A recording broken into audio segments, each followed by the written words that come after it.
estado de mora legislativa, dever constitucional de legislar, síndrome da inefetividade da norma constitucional. Essas são as palavras-chave que você deve usar em uma prova discursiva que envolva o tema mandado de injunção. Mas vamos compreender cada uma delas. O mandado de injunção é ajuizado em uma situação conhecida como estado de mora legislativa, ou seja, uma situação em que o poder legislativo permanece inerte e se omite do seu dever de editar uma norma regulamentando um determinado tema previsto pela Constituição. Para ficar claro o que é o estado de mora legislativa, vamos exemplificar. Ao tratar do direito de greve dos servidores públicos, a Constituição assim estabelece: o direito de greve será exercido nos termos e nos limites definidos em lei.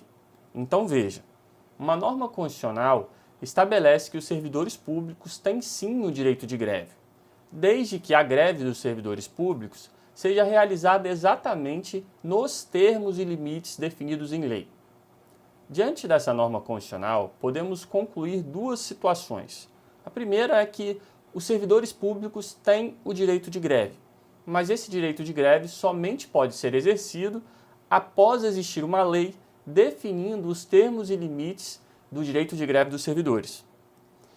E podemos concluir ainda outra situação. O Poder Legislativo tem o dever de legislar, ou seja, a Constituição ordena que o Poder Legislativo crie uma lei definindo quais são esses termos e limites do direito de greve dos servidores públicos. Se o Poder Legislativo não edita essa norma regulamentadora, ou seja, se o Poder Legislativo não regulamenta esses termos e limites, temos o que se chama de estado de mora legislativa, ou seja, uma situação em que o Poder Legislativo permanece inerte e se omite quanto ao seu dever de editar uma norma regulamentando o direito de greve dos servidores públicos. Note que o estado de mora legislativa ocorre quando há uma inconstitucionalidade por omissão quanto ao dever de legislar. Se uma norma constitucional ordena que o Poder Legislativo legisle e o Poder Legislativo simplesmente permanece inerte, o Poder Legislativo, com essa omissão, está violando a norma constitucional que ordena que ele pratique o ato de legislar. Ou seja, temos aqui uma inconstitucionalidade por omissão. E como estamos falando de inconstitucionalidade, nós podemos concluir que isso se resolve por meio do controle de constitucionalidade. Então, para solucionarmos o estado de mora legislativa, nós utilizamos o controle de constitucionalidade. Para que o Poder Judiciário possa exercer o controle de constitucionalidade, alguém precisa ajuizar uma ação judicial, não é mesmo? E existem duas ações judiciais que podem ser ajuizadas nesse cenário de inconstitucionalidade por omissão legislativa. E essas duas ações judiciais são a ação direta de inconstitucionalidade por omissão, que nós já estudamos no curso sobre controle de constitucionalidade, ou então o mandado de injunção. Essas são as duas ações que podem ser ajuizadas e cada uma delas tem o seu propósito. Precisamos, portanto, saber comparar um mandado de injunção e uma ação direta de inconstitucionalidade por omissão, inclusive porque isso é bastante exigido em provas discursivas. Para ficar muito fácil de compreender, vamos utilizar um exemplo. Então, imagine, hipoteticamente, que a Constituição tivesse a seguinte norma constitucional: os brasileiros têm o direito de adquirir veículos elétricos sem a incidência de alguns tributos, nos termos e limites definidos em lei. Note que essa norma constitucional cria um direito para o brasileiro, o direito de que exista uma lei garantindo a compra mais barata de veículos elétricos. Mas, ao mesmo tempo, essa mesma norma constitucional cria um dever para o Poder Legislativo, que é o dever de editar essa lei. Diante disso, imagine que o Poder Legislativo não cumpra com o seu dever, ou seja, não edite essa lei, e que João, que quer comprar um veículo elétrico mais barato, quer resolver isso de forma rápida, ele precisa do judiciário. Paralelamente ao caso de João, também existe, por exemplo, o Conselho Federal da OAB, que quer que a Constituição seja respeitada e que, por isso, quer que seja editada essa lei conforme ordenado pela Constituição. Primeiramente, vamos ao caso de João. João ainda não consegue comprar o seu veículo elétrico com um incentivo tributário, pois ainda falta essa lei definindo quais são esses tributos, qual o valor do benefício e outros detalhes. Então, João, que está impedido de exercer o seu direito, quer resolver isso. João pode ajuizar uma ação judicial com o propósito de que, ao final dessa ação, João possa, enfim, comprar o seu veículo elétrico mais barato, sem ter que aguardar a boa vontade do legislativo. E essa ação ajuizada por João é exatamente o mandado de injunção, que serve para permitir que João exerça o seu direito fundamental, mesmo diante da falta de lei regulamentadora. Agora vamos ao caso do Conselho Federal da OAB. O Conselho Federal da OAB percebe que a Constituição está sendo violada com essa omissão do Poder Legislativo e, por isso, o Conselho Federal da OAB quer que a Constituição seja respeitada. Como a Constituição ordena que o Poder Legislativo deve editar essa lei, o Conselho Federal da OAB quer que a Constituição seja assim observada. Diante disso, o Conselho Federal da OAB ajuiza uma ação judicial com o propósito de garantir que a Constituição seja observada, ou seja, com o propósito de garantir a supremacia da Constituição. Note que, diferente de João, o Conselho Federal da OAB não quer adquirir um veículo, ele quer apenas que a Constituição seja respeitada. E essa é a ação direta de inconstitucionalidade por omissão, que serve exatamente para garantir a supremacia da Constituição. Note que o interesse primário nessa ação é garantir a supremacia constitucional. Mas é claro que isso terá consequências naturais. A partir do momento em que o Conselho Federal da OAB vencer essa ação e o Poder Legislativo, enfim, editar essa lei, todos os brasileiros, inclusive João, poderão, enfim, comprar o veículo elétrico com esse benefício.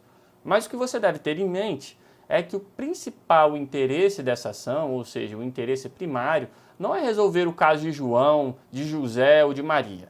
É apenas resguardar a supremacia da Constituição. Isso até atender os interesses de João, José e Maria pode até ser uma consequência natural, mas o interesse primário da ação direta de inconstitucionalidade por omissão é garantir que a Constituição pare de ser violada por essa omissão do Legislativo. Perceba a diferença. Na ação direta de inconstitucionalidade por omissão, a preocupação do Conselho Federal da OAB é com a supremacia da ordem constitucional. A Constituição precisa ser respeitada. Se alguém vai poder comprar veículos elétricos mais baratos depois disso, essa é uma consequência da ação, é um reflexo da ação. Mas não é exatamente o que está sendo buscado pelo Conselho Federal da OAB. Por outro lado, no mandado de injunção, a preocupação de João é a compra do seu carro, elétrico. João não está muito preocupado com a supremacia da Constituição. Isso é até um argumento usado na petição dele, mas o que ele quer mesmo é comprar o seu carro elétrico. Esse cenário serve para ilustrar o que seria um mandado de injunção e o que seria a ação direta de inconstitucionalidade por omissão. Agora vamos traçar um paralelo entre essas ações.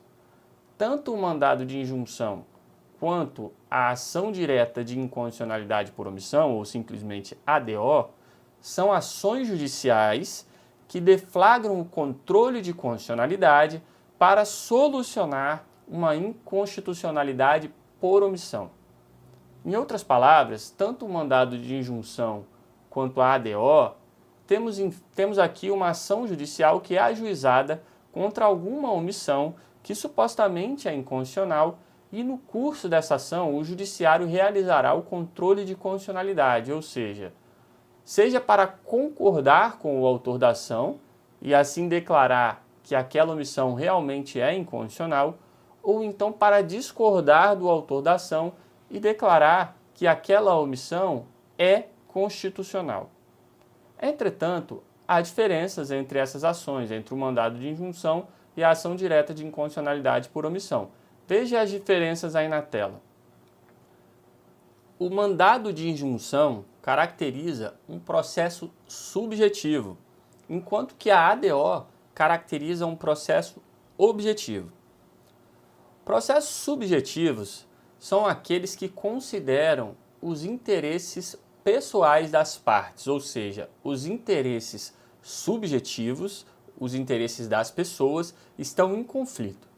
Existem duas partes ou mais partes e o interesse dessas partes são interesses conflitantes. Há um litígio entre as partes, há um caso concreto. No exemplo que utilizamos, o interesse de João, que é comprar o veículo elétrico, está em conflito com o interesse do poder público, que pretende arrecadar o máximo de tributos o possível. Essa é uma ação judicial como as que todos conhecem, em que João entrará em conflito com os interesses da outra parte. Por outro lado, o processo objetivo é aquele que não tem relação com o interesse particular de quem está atuando na ação, ou seja, é um processo alheio aos interesses subjetivos daqueles que estão envolvidos. Por não considerar os interesses subjetivos, fala-se que o processo é um processo objetivo. No exemplo dado, o Conselho Federal da OAB ajuizou uma ação contra o poder público, mas essa ação não tem relação com os interesses dos envolvidos. Pouco importa se o Conselho Federal da OAB quer comprar uma frota de veículos elétricos. O que importa aqui é se a Constituição está ou não sendo violada. Também pouco importa se o poder público quer arrecadar mais tributos. O que importa aqui é se a Constituição está ou não sendo cumprida. Em palavras mais simples, o interesse particular dos envolvidos não é considerado nas ações objetivas. O judiciário não vai analisar os interesses particulares em conflito. Por isso podemos afirmar que não há, propriamente, um litígio da forma como conhecemos. O judiciário irá analisar a supremacia da Constituição, que é alheia ao interesse particular daqueles que estão envolvidos na ação, ou seja, é alheia aos interesses subjetivos. Esse é um processo objetivo, ou seja, alheio aos interesses dos envolvidos. Outra diferença é que o mandado de injunção caracteriza um controle de constitucionalidade concreto, enquanto que a ADO caracteriza um controle de constitucionalidade abstrato. O controle de constitucionalidade concreto é aquele controle de constitucionalidade que é realizado durante o julgamento de um caso concreto. No exemplo de João, temos um caso concreto.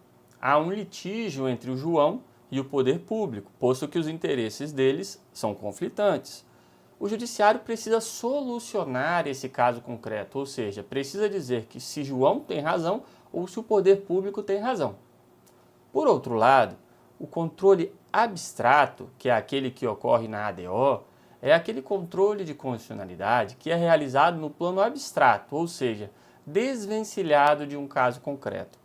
No exemplo do Conselho Federal da OAB, não temos ali um caso concreto tal qual o conhecemos, mas sim um caso que será abstratamente considerado. O judiciário precisa solucionar esse caso abstrato, ou seja, precisa dizer se a Constituição está ou não sendo observada. Outra diferença é que o mandado de injunção produz uma decisão com eficácia apenas entre as partes, ou seja, com eficácia apenas inter partes. Por outro lado, a ADO produz uma decisão com eficácia para todos, ou seja, erga omnes. No exemplo de João, vamos imaginar que João tenha razão, ou seja, o judiciário decidiu que João venceu a ação. Se a decisão diz que João venceu a ação, essa decisão tem eficácia apenas entre as partes envolvidas. Isso significa que quem não participou dessa ação não poderá ser afetado pela decisão. Pedro, Lourdes, Marcelo, que não participaram dessa ação ajuizada por João, não serão beneficiados por essa decisão. Por outro lado, na ADO, a decisão tem eficácia para todos. Se o judiciário decide, essa decisão afeta todos indistintamente. Se a decisão diz que a omissão era inconstitucional, essa decisão tem eficácia para todos. Isso significa que Pedro, Lourdes, Marcelo, enfim, todos os brasileiros serão beneficiados por essa decisão. Outra diferença é quanto a quem pode ajuizar essa ação, ou seja, quanto à legitimidade ativa. No mandado de injunção, a legitimidade ativa é ampla, pois qualquer pessoa que acredita ter razão pode, em tese, ajuizar um mandado de injunção. Por outro lado, na ADO, a legitimidade ativa é restrita a um seleto grupo, pois a Constituição define quem pode ajuizar a ADO e a ADO somente pode ser ajuizada por autores específicos. Por fim, temos uma diferença quanto ao tipo de omissão inconstitucional. O mandado de injunção é cabível em caso de omissão inconstitucional quanto ao dever de legislar. O mandado de injunção não cabe contra toda e qualquer omissão que seja inconstitucional, mas sim contra uma omissão inconstitucional quanto ao dever de legislar. Por outro lado, a ADO é cabível contra toda espécie de omissão que seja inconstitucional, inclusive a omissão quanto ao dever de legislar. No exemplo dado, nós criamos um caso em que o Poder Legislativo incorre em uma omissão inconstitucional quanto ao dever de legislar por se omitir quanto ao seu dever de editar uma lei regulamentando o direito. Por isso, falamos do caso de João, que ajuizou um mandado de injunção, e do Conselho Federal da OAB, que ajuizou uma ADO. Mas agora vamos imaginar um outro tipo de omissão. Imagine que a Constituição contém uma norma constitucional estabelecendo que o poder público tem o dever de construir 10 escolas por ano. Mas ocorre que o poder público se omite e não constrói nenhuma escola. Veja que isso é uma omissão quanto ao dever de construir escolas, ou seja, uma omissão de índole administrativa. Não tem nenhuma relação com uma omissão quanto ao dever de editar leis. Nesse caso hipotético, podemos falar em uma ADO sendo ajuizada para solucionar essa omissão. Mas como não estamos falando de uma falta de lei regulamentadora, não tem nenhum sentido imaginar um mandado de injunção nesse caso, pois não há falta de lei regulamentadora nesse caso, mas sim falta de uma providência administrativa que é construir escolas. Então vamos recapitular. Nós aprendemos que existem duas ações judiciais para solucionar uma inconstitucionalidade por omissão quanto ao dever de legislar. O mandado de injunção e a ação direta de inconstitucionalidade por omissão são essas duas ações judiciais. Essas ações são parecidas pelo fato de que nela ocorre o controle de constitucionalidade contra uma inconstitucionalidade por omissão quanto ao dever de legislar. Porém, as diferenças são inúmeras. O mandado de injunção é uma ação ajuizada em caso de omissão inconstitucional quanto ao dever de legislar. E para essa ação, qualquer indivíduo tem legitimidade ativa, ao menos em tese.